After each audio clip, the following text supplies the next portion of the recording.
Welcome to the Kale Houser Leadership Secrets podcast. Today, let's talk about your story.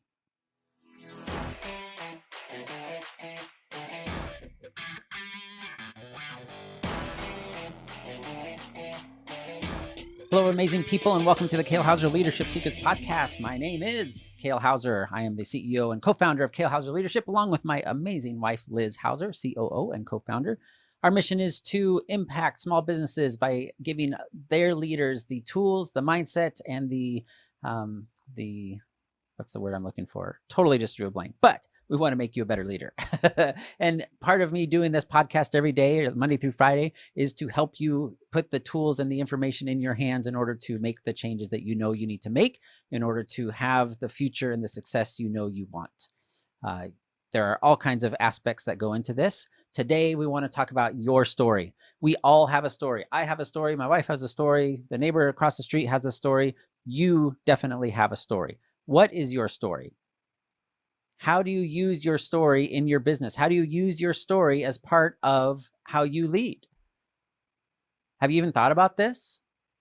Do you understand that your story and all the things that went into making you who you are, your personality, your body, what you look like, overweight, underweight, fit, just kind of all of that is your story. It doesn't necessarily have to be just what's in your past. That's not the focus. The focus is what is your story and how are you using it to relate to others? How are you using it to build that culture in your workplace? When you look back, are there moments, and this is the aspect I want to focus on, are there moments in your story that you were held back by whether your own limitations, your own mindset, your own lack of activity, your own lack of taking action, maybe by an external force?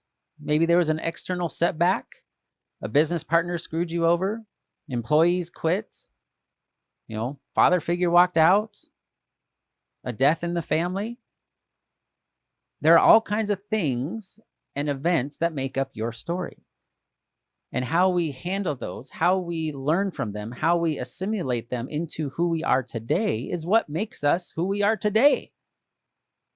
And I want to bring this to your forefront of your brain and in your mind and your thinking, because that is what you use to relate to other people. That is what makes you attractive to other people in the sense of, that's somebody I need to pay attention to. That's somebody I want to follow. That's somebody because of X, Y, and Z and their story, whatever that looks like. That's why I need to get in their world and I want to be a part of this. I recently had a guest, Max Nast. I apologize, Max.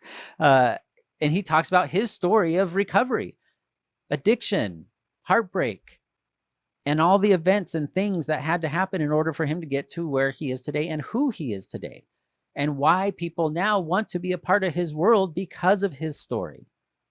Now, I'm hoping my story is somewhat appealing to you.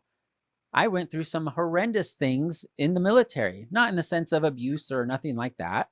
Like I was never, despite what the Air Force would have you believe, not everyone gets sexually assaulted in the military. It does happen, of course. It is a slice of society, sadly. But, I never went through anything as traumatic as that. But I did have the unfortunate circumstance to serve under some pretty garbage leaders. And I'm not ashamed to say it. And I will tell them to their face if they decide to call or comment, like, no, you are not a good leader. And this is why, boom, boom, boom, boom. I'm happy to do that. That's part of what makes Kale Houser Leadership different is I will tell you. But on the flip side, I will offer you, say, hey, this is what you could have done differently. This is what you should do differently as you move forward. But that's not the point of this. My story is I came out of an organization that on the surface has a reputation of producing amazing leaders, commanders, military officers that are incredible, senior enlisted that are incredible.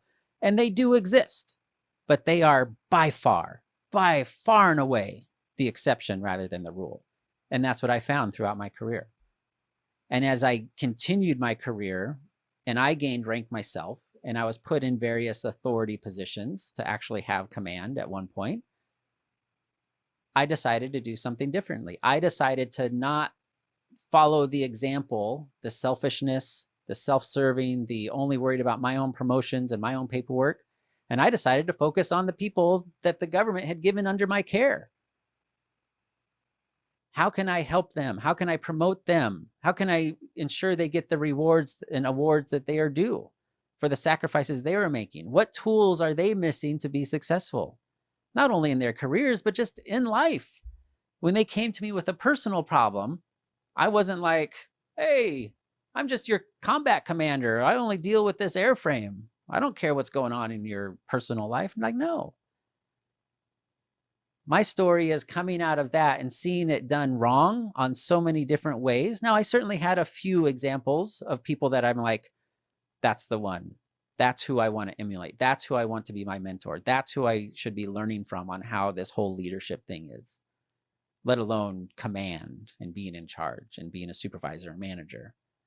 Because despite all its positives and their desire as a big organization, I can only speak for the Air Force, not necessarily the other services. Like we each have our own cultures.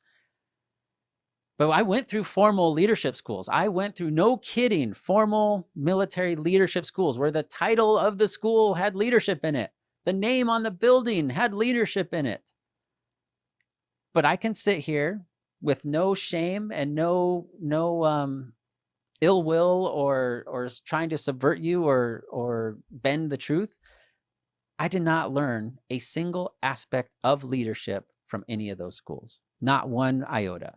I learned how to fill out paperwork. I learned how to write a performance report.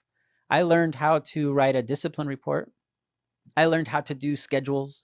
I learned how to understand the UCMJ and the Uniform Code of Military Justice and what I could do to punish people if they didn't follow my orders, because at one point I had that authority. I learned how much money I could deduct from their paycheck.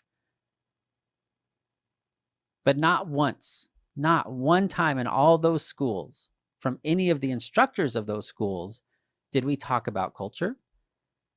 Did we talk about goals? Did we talk about how do you work somebody through that's going through, like legit trauma, divorce, deaths in family? How do you handle multiple deployments over and over and over and the toll that takes on families? How do you handle when people are just burned out? When the natural patriotism that maybe caused them to join in the first place, to sign their life on the dotted line, when that is overtaken by the mundane, when that is overtaken by the insane of some of the rules and things we had to do in the military. None of that was ever taught. Now, I'm hoping that is, because that's part of my story, I'm hoping that is part of what attracts you to this podcast, that is my character and the things I've gone through and how I have learned from them. And I use those experiences and lessons learned, some of them very hard lessons learned, to benefit you and benefit my audience. Because again, there's only two things that are required for you to be successful: the right information and the proper guidance. And out of my story, I'm trying to give you the right information. And I want you to look back, and I can easily, and I could have, had I chose to stay in the Air Force, I would 100% be divorced right now. My kids, I would be lucky to see them half the time. Absolutely, no doubt in my mind, I would be divorced right now. Because the Air Force, and I don't mean this to be a drag on the Air Force, a constant. I can only talk about my experiences, especially my last few years in the military. They will take, because that's what it does. They are a large organization. They are not about the individual. They are about the mission. They are about the overall objectives, strategic, tactical, and operational objectives. And how you contribute to that ultimately doesn't matter. Somebody else will eventually. And that's what I was experiencing. And the Air Force put me in the position of stay in, try to reach my 20-year, right? Because everyone's, 20-year pension, oh my gosh, you're be set up for life. Like, wow, I'm sacrificing my life and my marriage for $2,500 a month in pension and the ability to go to the VA for healthcare. Wow, hold me back. But when I was put in that position, because of my story and everything that had led up to it, the things that I had said were important to me, what I deemed as success or not, the level of what others see as success, like you reach that pension in the military, you hit that 20 years, which isn't even a thing anymore, but I was grandfathered into their 20-year pension program. That paled in comparison of what I would consider a successful marriage, what I would consider a successful family, Like, wow, I can sit at my 1-bedroom apartment for the rest of my life, miserable, not knowing my kids as the way I should, not having an amazing experience with my wife, the way I should, for the $2,500 that it wasn't even guaranteed that I get to. Like, the airport could still kick me out at any time, right? But that's part of my story. And I chose not to let those setbacks, because it was hard. It was hard once we made that decision. And once I, no kidding, final day, this is the last day I put on the uniform and had to go choose to do something else. It was difficult. And it will be for you. But do you let that hold you back? Do you let those moments in your story and the ones coming up that haven't happened yet, do you let them hold you back from your potential, from reaching your success, from getting access to the right information and getting the proper guidance to be successful? Because maybe you're in a situation right now that you never broke through, that you kept having these events, these setbacks, these holdbacks, these hurdles and challenges, and you never made it past them. Maybe you had that traumatic event in your past, and I will be the first to tell you, I have never had that experience. While I can sympathize, I cannot relate, in the sense if you've had something like legitimately traumatic happen in your past, whether it be abuse or otherwise. But I can tell you, this falls into right information and proper guidance. There are people out there that can help you with that. You can choose to stop using that as a reason or an excuse to keep holding yourself back, to keep not living up to your potential because of what somebody did to you in your past. And that could be also in your business. Like, hey, I started this business, I took on this partner, it was amazing. Then all of a sudden they sued me and took everything. And I had to declare bankruptcy. I had to fire our entire staff. Now you can use that as an excuse. You can use that setback, that challenge that you were hit, that no kidding, dirty, rotten, filthy partner that you had. Or you can say, that sucked. These are the markers that I missed leading up to it. These are the things I didn't have in place to protect myself from it. These are the things I need to do differently in the future. And then you go again, because it now becomes part of your story. You're not starting from zero. You're starting from even more experience than what you had before. And if you did it before, you can do it again. And it's hard. I'm not trying to discredit. I'm not trying to diminish the level of trauma that you may have gone through, the level of setback and hurt, because this could easily be from family. This could easily be from best friends.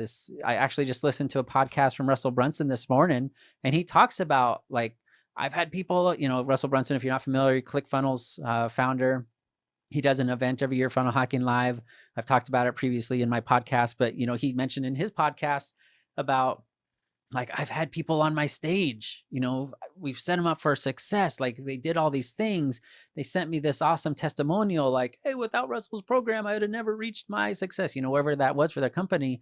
And then I posted it on our social media as a testimony for our company and got sued by that person. Like, I literally helped make them multi-millionaires. And they saw an opportunity to sue me. This is Russell Brunson talking. They saw an opportunity to sue me and take advantage of that relationship. And here we are. I thought, it was this betrayal. And he's like, and it hurts. And I wanted to quit so many times because it happened and it happened and it happened. And you may see that. You may find that may happen to you in the future, a betrayal, because that's the hardest part about betrayal, is sometimes you just never see it coming. But what you do with that, do you continue on? Do you learn from it? Do you analyze it and say, okay, maybe have your pity party? Certainly, right? I'm not saying that we're all Iron Man, Superman type people. Have your pity party, but now get back to work. Make it part of your story. Use it as part of your power. So the next time you're standing up on stage, say, I was there, because this is how we relate to each other, is through our stories. Ed Mylett is a master at it. If you aren't familiar with him, get into his world, because he is a storyteller master. And it's what is very attractive about him and why he's so successful. So start thinking about your story, thinking about not to exploit the experiences that you've had or the people you've had in your life, but how have those experiences and those turning points, those forks in the road, how have they made you who you are today? What are the lessons that you can glean from those experiences and impart to other people so where they don't make the same mistakes, or encourage them to step out and do the thing that you had to do in your past to get over that hurdle? And that's what it's all about, is your story.